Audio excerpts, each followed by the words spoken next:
जिस तरीके से ये हालात बने हैं, अब सर्वे चल रहा है, कल भी सर्वे होना है, अपनी अपनी दलील हिंदू पक्ष और मुस्लिम पक्ष दोनों दे रहे हैं। हिंदू पक्ष कह रहा है कि जितनी उम्मीद की थी उससे भी ज्यादा चीजें वहां पर मिल रही हैं और 50% ही अभी सर्वे हुआ है, आगे अभी और होना है तो और चीजें मिलेंगी। देखिए, सर्वे की मात्रा तो नहीं बता सकते हैं और जो चीजें मिली हैं ये अत्यंत गोपनीय है। ये कोर्ट की साक्ष्य की बात है, कमिश्नर बताएंगे क्या क्या मिलेगा।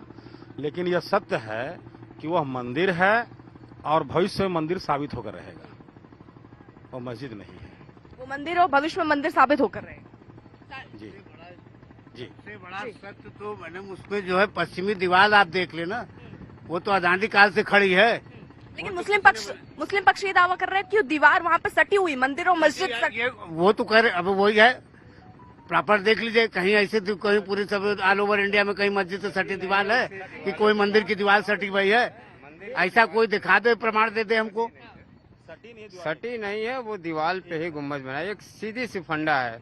इफ्तार पार्टियां हुआ करती हैं, मुस्लिम समाज रमजान आता है तो लोग इफ्तार पार्टियां तमाम देते हैं।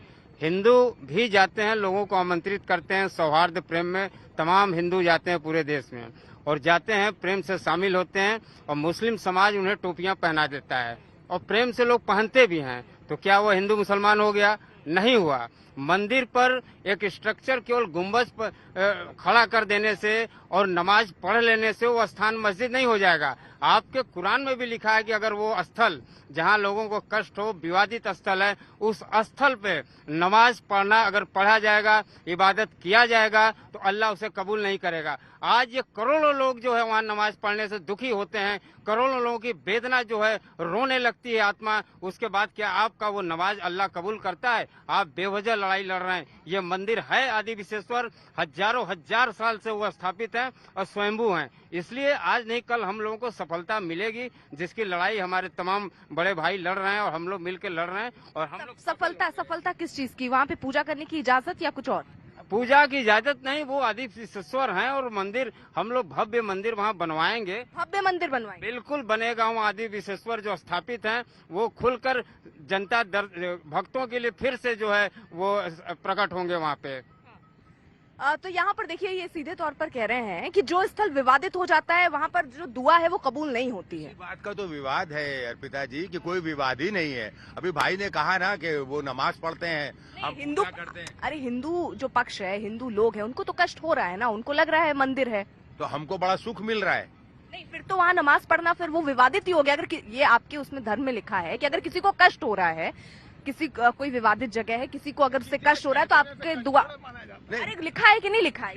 ये सब हमारे अगेंस्ट ही में लिखा हुआ है, कुछ उनके लिए भी तो लिखा हुआ है। मैंने कहा ना उसके ऊपर भी ध्यान दिया जाना। अब हाँ, वो मैंने कहा ना कि मैं बता देता हूँ, मैंने उस दिन भी मिसाल दिया था कि ये काशी वो धरती है जहाँ से उस्ताद बिस्मिल्लाह खां भारत रत्न ने अमेरिका के प्रेसिडेंट को कहा था कि मैं गंगा नहीं छोड़गा। उसने कहा कि आके बस जाइए, परिवार ले आइए, दोस्तों को ले आए। तो उन्होंने कहा कि क्या यहाँ गंगा आ सकती है?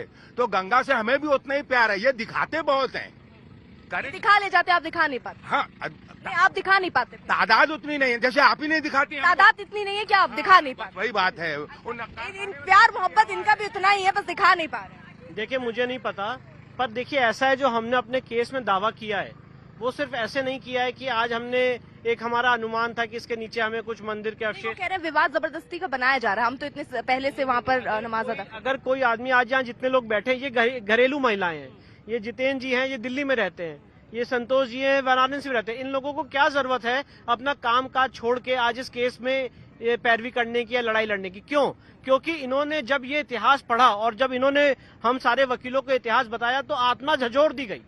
क्योंकि हमने हमारा केस देखेंगे तो हमने उसमें ऋग्वेद, स्कंद पुराण, शिव महापुराण, वो सारी चीजें लगाई हैं। उसके बाद 1669 में किस तरह से औरंगजेब ने तोड़ने के बाद किस तरह से A.S. अल्टरेकर और A.S. अल्टरेकर ने जो किताब लिखी है हिस्ट्री ऑफ बनारस, जिसमें उन्होंने कहा है तोड़ने के बाद भी हिंदू वहां पे मस्जिद की प्लिंथ पे पूजा करते रहे, मान के कि मेरा ईश्वर, मेरा भगवान वहां पे है। तो ये सारी मार्मिक घटनाएं हुई। 1809 का डिस्ट्रिक्ट मजिस्ट्रेट का वॉटसन का वो लेटर, जिसमें उन्होंने कहा कि भाई ये जगह आप क्या कहते हैं हिंदुओं को दे दीजिए। दीन मोहम्मद के जजमेंट की बात कर रहे थे। दीन मोहम्मद में जजमेंट में जरा ब्रिटिश सरकार का एफिडेविट पढ़े, पैरा 12 में ब्रिटिश सरकार ने क्या कहा है कि वहां औरंगजेब ने मंदिर तोड़ी और ये जगह ना मस्जिद है ना वफ है। ये दीन मोहम्मद के जजमेंट का फैसला है, ब्रिटिश सरकार का एफिडेविट है। तब तो आरएसएस बीजेपी नहीं थी, उसके अगेंस्ट दीन मोहम्मद हाईकोर्ट गया और हार गया 1942 में। इसके बाद काशी विश्वनाथ का एक्ट आया, स्पेशल एक्ट जो मैं बता रहा हूँ, और फिर 1991 आ रहे। अब मैं एक बात पूछना चाहता हूँ सर एक मिनट, मैं आपके बीच में कंप्लीट कर लेने दीजिए। कह रहे हैं बीजेपी आरएसएस उस वक्त 2 सीट से अटल बिहारी वाजपेयी आगे कहते थे, अगर अटल बिहारी कोई इंदिरा जी के लिए कहते तो वो खराब कहे, बाकी से अटल बिहारी कहते तो ठीक है। मोहन भागवत कुछ कहते हैं हमारे लिए तो गलत। वो दिन भी आएंगे जब हम बहुमत में आएंगे, आज बहुमत में है, आज ये काम हो रहा है। वही वो कह रहे हैं कि संख्या कम है, बहुमत का है, इसलिए आप देखिए ये कुल मिला के जो एक मिनट नहीं, वो कह रहे हैं हमारी संख्या, आस्था तो हमारी भी है, गंगा से लगाव तो हमारा भी है, संख्या हमारी कम है बस। मैंने कुल मिला के देखिए जो माहौल देश में बनाया जा रहा है, ये मुद्दा गैर राजनीतिक है।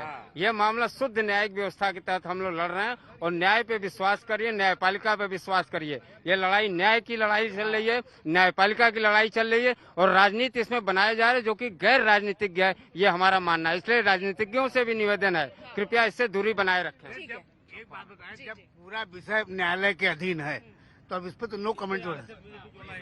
ठीक है सर, आपका रिएक्शन। जी देखिए, राष्ट्रहित की बातों में यहाँ पर देश में हिंदू भी है, मुसलमान भी है, और सालों से रहा है। और अगर इतना बड़ा आक्रांता था औरंगजेब, तो औरंगजेब ने उस मस्जिद का नाम ज्ञान वापी क्यों रखा? नाम तो कुछ मतलब अरबिक होना चाहिए था। इस्लाम, आप बोलते हो कि औरंगजेब वॉजन मतलब इस्लामिक स्कॉलर और एक बहुत ही फंडामेंटलिस्ट टाइप का बहुत ही क्रूर इस्लामिक व्यक्ति था, तो इस्लाम ये परमिशन नहीं देता है कि आप किसी भी धर्म स्थल को तोड़कर आप मस्जिद बनाएं।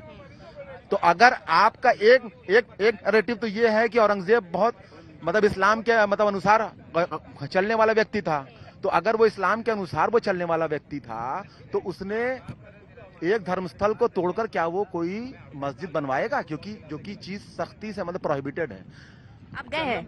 आप गए हैं? नहीं, आप जगह पे गए हैं? हाँ, मैं गया हूँ। वहाँ पर एक दीवार तो दिख रही है ना, जो साक्ष्य है उसको प्रमाण क्या? नहीं, मेरा सवाल सुनिए ना। आप कह रहे हैं ऐसा नहीं हुआ है, आप सीरियस खारिज कर रहे हैं ना? आप गए ना उस जगह पर?